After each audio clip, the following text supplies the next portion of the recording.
say thank you to each and every one of you for coming here today and giving us your presence and your energy. Tell a friend the next time. Let everybody know what they miss. Because I don't know about you, but to listen to Ramon and Jonathan, I can't listen to myself. I have to watch myself on tape. But I thought it was okay. But more important than listen to the incredible Les Brown, this room should have been packed. But you know what? The important people came out today. The important people came out. The ones that matter came out today. And I'm thankful to you guys. And with that said, I want to bring up my friend, my mentor, and my coach, Mr. Les Brown.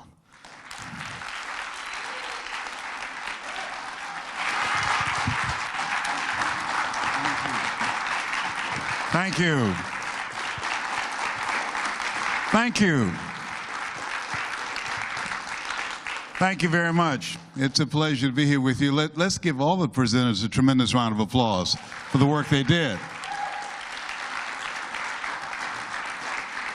How many of you are ready to make this your best year ever? Raise your hands, please. Fantastic. Shake someone's hand on your right and left and say, bring out the greatness in you.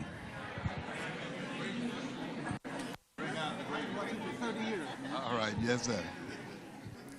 I'd like to ask that question. Now I want to ask this. How many of you expect to quadruple your business this year? Fantastic. Very good. I want to share some thoughts with you. Before I do that, I want you to shake someone's hand on your right and left again and say, Goliath lost. Do that right now.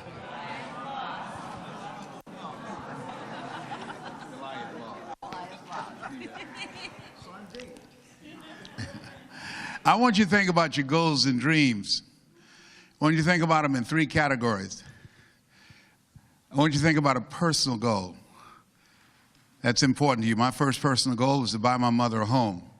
My first great-grandson was born on my mother's birthday, November the 6th. Boy, God is good, isn't he? Yes, indeed. I was adopted as one of 7 children, adopted by Mrs. Mamie Brown. I feel like Abraham Lincoln, who said, all that I am and all that ever hope to be, I owe to my mother.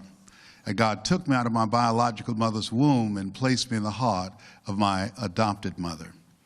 And that's what I wanted to do. Mama used to work on Miami Beach for wealthy families.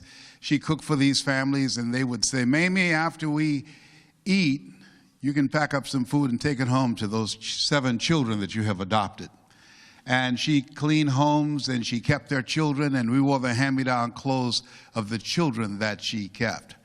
And I remember walking around these big, beautiful mansions, and I would say, Mama. She said, what is it, Leslie? I said, when I become a man, I'm going to buy you a big, beautiful home just like this. And I did. I bought a 10,000 square foot home. It was a 12-foot deep swimming pool on a golf course. She loved it in North Miami Beach. How many have somebody special you like to do something for? Raise your hand. Fantastic. Good. I'm going to share with you some strategies and how you can make that happen. And then I want you to think about your financial freedom number. That number that once you earn that amount of money, you'll become debt-free. And trust me, it's a good feeling to be debt-free. People say money won't make you happy, but everybody want to find out for themselves. Friend of mine, Rita Davenport, say money ain't important, but it's right up there with oxygen. And let me tell you something, fellas, even if you're as homeless as I am, you got some money, women will find something cute on you. Oh, honey, he's got eyelashes like Denzel Washington, honey. Whatever. I used to be so broke, I walked past the bank and tripped the alarm. Creditors would call the house about children, would answer the phone and say, my daddy said he ain't home.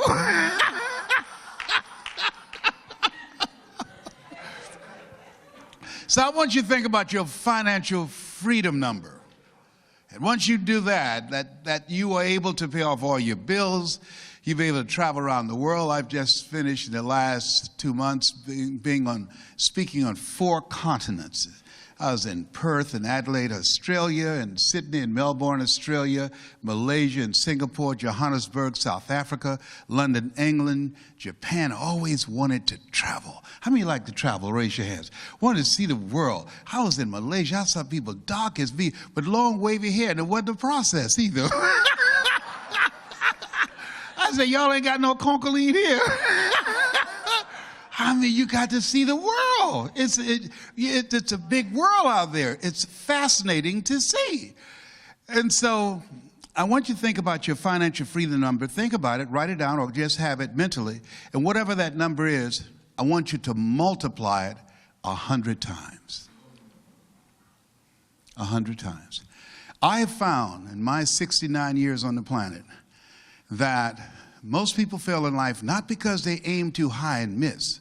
Most people fail in life because they did what I did for many years, aim too low and hit. And many don't aim at all. Now I want you to also think about your social contribution. What are you going to do to give back? I believe we live in the greatest country in the world that gives us an opportunity to help people to get to the next level. You know, we learn, we earn, and we pass it on. And that's what David is doing right now. He's passing on the knowledge that he has as a coach to help you begin to accelerate your abilities to grow into the position where you are in this industry, to help you to learn some of the ins and outs and have some competitive advantage on how to begin to get to that next level, how to earn more money, how to become financially intelligent in terms of their knowledge and having access to the resources that he has that you don't have that will help to facilitate your success. Let's give him a round of applause for that, please. Yes. And let's give our sponsors a round of applause for making this possible. Wells Fargo, thank you so much. I want you to write this down. Drive. Drive. When you think about building a business, it takes drive. You listen to Ramon. Ramon, he has drive. He gets in early. When I decided to become involved in this business in our community, if you like to help people, the first thing people say, you ought to be a preacher. Well, I didn't want to preach. I needed to be prayed for. I wanted to be on stage with Dr. Norman Vincent Peale and Zig Ziglar and Tony Robbins and Jim Rohn. I wanted to be able to get those big checks. You speak at churches, they give you a love offering, which proves they don't love you very much. We love you and Jesus love you, yeah, but I can't pay my rent with that, you know? And so I wanted to do something that was competitive. I wanted to live a bigger life. I didn't want to go through life just paying bills, raise a family, and then die one day. How many can identify with that? You know, that didn't feel right for me. I wanted to experience life. I wanted to see things. I got tired of I found out a long time ago the best way to get back on your feet is to miss 3 car payments.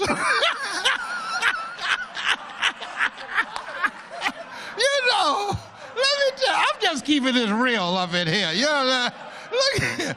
You know, I remember the time, I used to be a state legislator in Columbus, Ohio, and I'm thinking about running for office because I want to outlaw GPSs. You know what I mean? I think it's wrong. I remember Dave when I would park my car at Boo's house, and Boo would park his car at my house because we were both behind on our car payments. And one day they got both of our cars.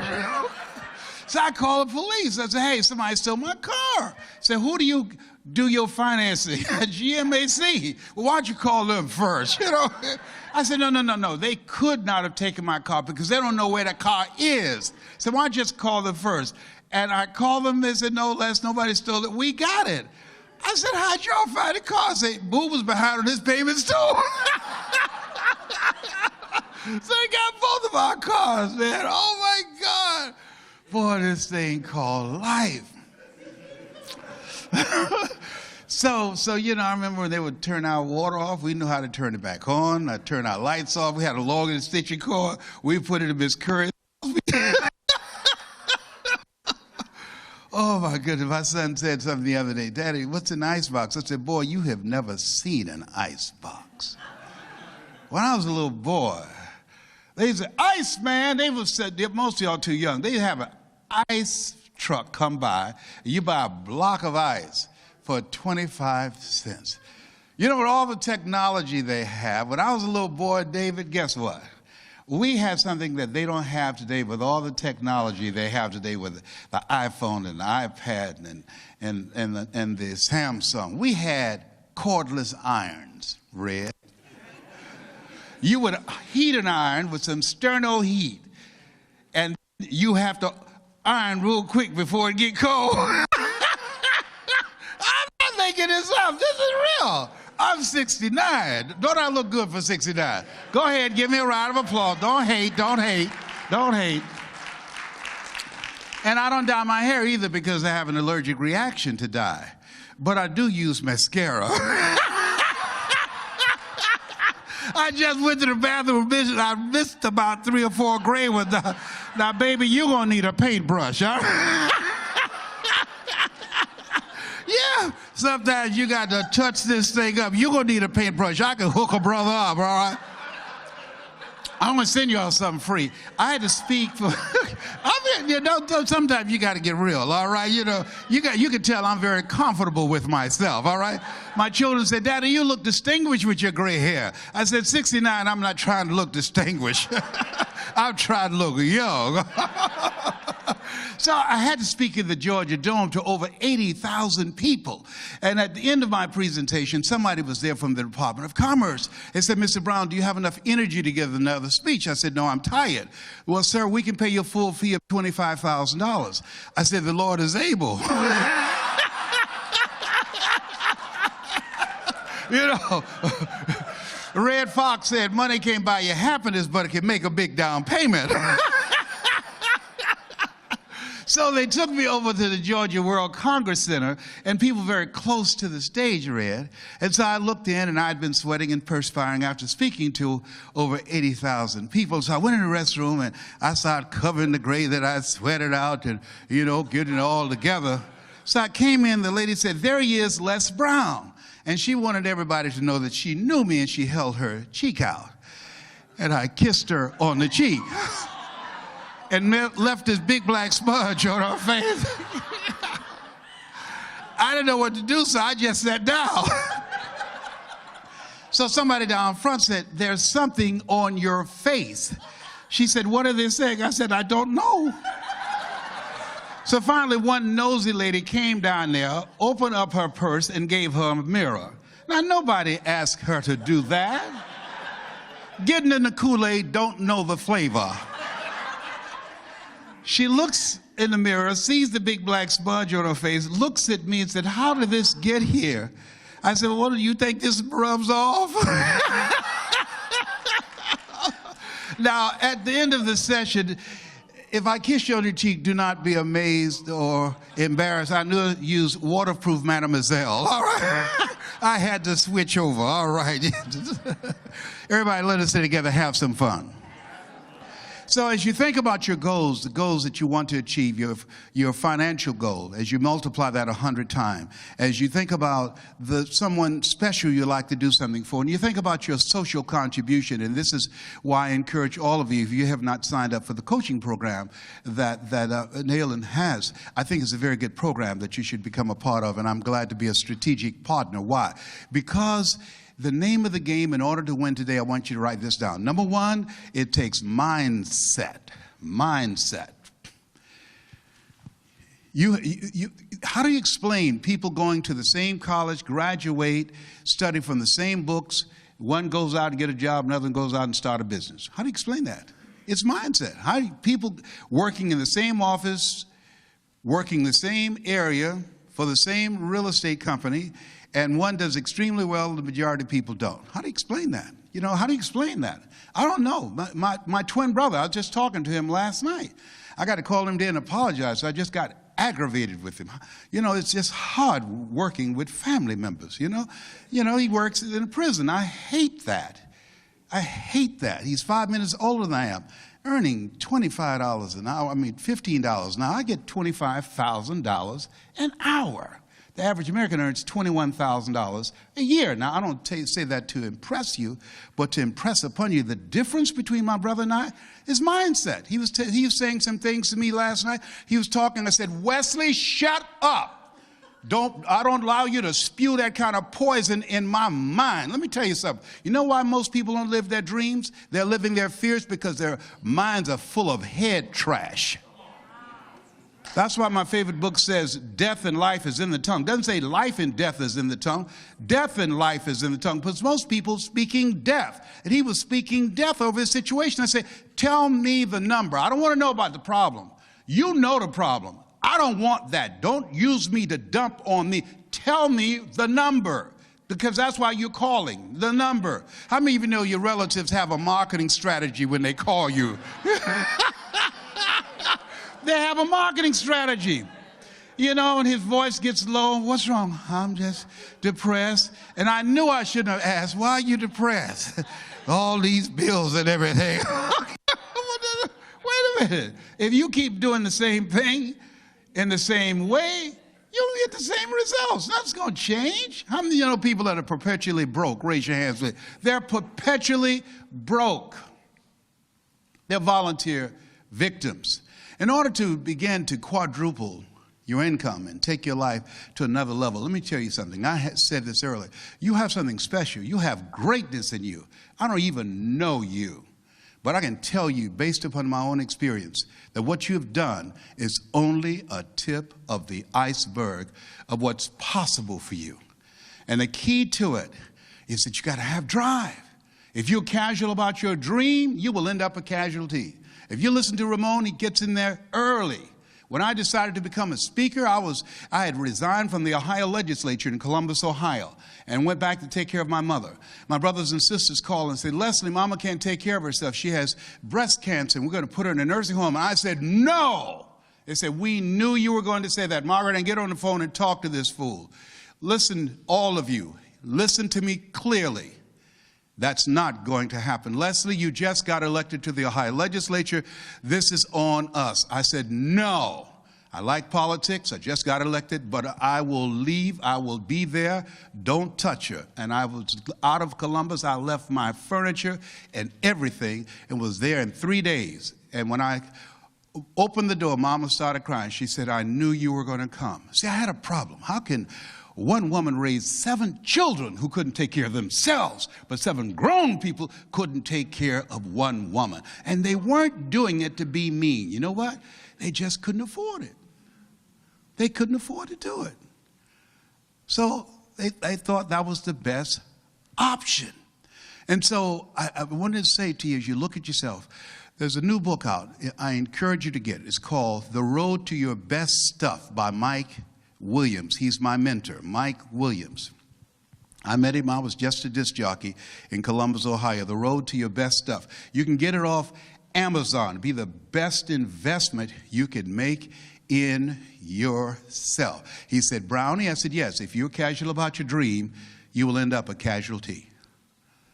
He said, you want to make something happen in your life, man? He said, you got to raise your standards on yourself. Write this down, accountability partners. See, the studies indicate that you have a 41% greater chance of reaching your goals by becoming a part of an organization, NAELON, that will hold you accountable than doing it by yourself. This is the era of what is called the 3 C's: accelerated change, overwhelming complexity, and tremendous competition. And so my goal is, and where I am at this stage of my life, I'm looking for 21 proteges. Not exactly 21 now, but David is one of those individuals. But showing him how to do market takeaways. When I came into this market, people said, there's no way you can become successful in this industry, Les Brown. There are over 5,000 speakers out here. And the man who inspired me, I will be going to eulogize him this coming Friday. He just died last Wednesday, and I remember when I first met him, Mr. Leroy Washington. Young man, go to the board and work this problem out for me. Oh, I can't do that, sir. Why not? I'm not one of your students. Look at me. Yes, sir. Go to the board and work the problem out anyhow. I can't, sir. And the other students started laughing. He's Leslie.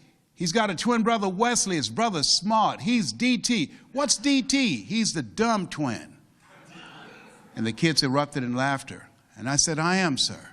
And he came from behind his desk. He looked at me. He said, don't you ever say that again.